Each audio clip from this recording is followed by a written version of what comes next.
नमस्कार मित्रों। महर्षि वाल्मीकि द्वारा रचित रामायण महाकाव्य भगवान श्री राम के जीवन चरित्र की कथा का वर्णन करती है, जिसमें श्री राम ने एक मर्यादा पुरुषोत्तम की भूमिका निभाई। इसमें ये दिखाया गया है कि कैसे भगवान श्री राम ने एक मनुष्य के रूप में अपनी मर्यादा में रहते हुए अपने सभी कर्तव्यों को पूरा किया तथा हमेशा धर्म को सर्वोपरि मानकर आचरण किया।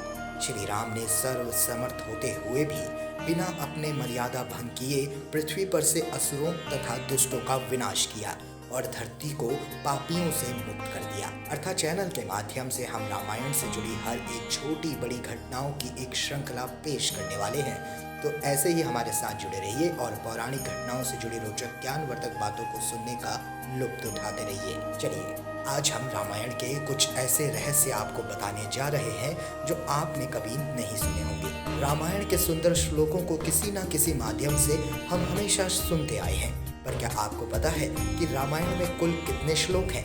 अगर नहीं पता तो चलिए हम आपको बताते हैं। रामायण महर्षि वाल्मीकि द्वारा लिखी गई थी, जिसमें कुल 7 कांड लिखे गए।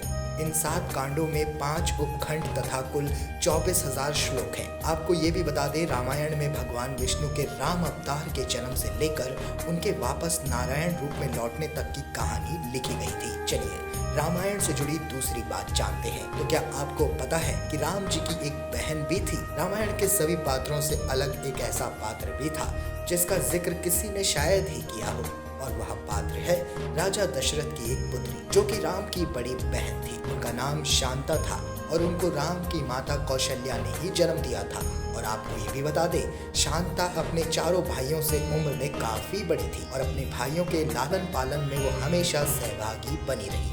इसीलिए राम जी उन्हें अपनी माता समान मानते थे। रामायण से जुड़ी एक और बड़े आश्चर्य की बात जो आपको शायद से ही पता होगी, रामायण ग्रंथ में लिखे गए 24,000 श्लोक में 1000 श्लोक का पहला अक्षर को लिखा जाए तो यह गायत्री मंत्र बन जाता है। इसके अलावा जो सबसे ज्यादा गौर करने वाली बात है तो वह यह है कि महर्षि वाल्मीकि द्वारा रचित रामायण में सीता स्वयंवर का कहीं भी कोई भी वर्णन नहीं मिलता है। महर्षि वाल्मीकि द्वारा रचित रामायण के अनुसार भगवान श्री राम और लक्ष्मण श्री विश्वामित्र के साथ मिथिला पहुंचे। तब विश्वामित्र ने ही राजा जनक से श्री राम को वह शिव धनुष दिखाने के लिए कहा और प्रतिज्ञा चढ़ाते समय वह श्री राम के हाथों से टूट गया। इससे प्रभावित होकर जनक ने देवी सीता का विवाह श्री राम से करने का विचार किया और जब सीता जी की आयु 16 वर्ष की हुई तो उन्होंने राम जी के साथ सीता जी का विवाह संपन्न कराया।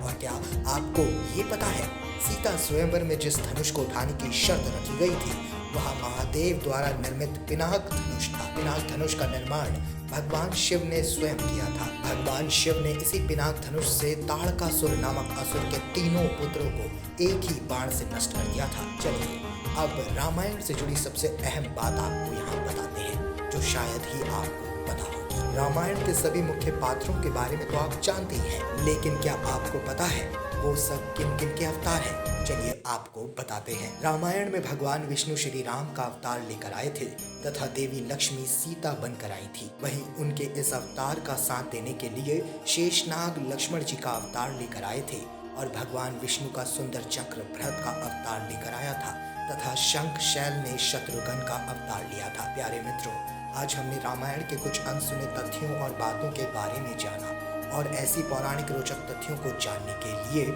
इसी तरह अर्था चैनल के साथ बने रहें। धन्यवाद। जय श्री राम।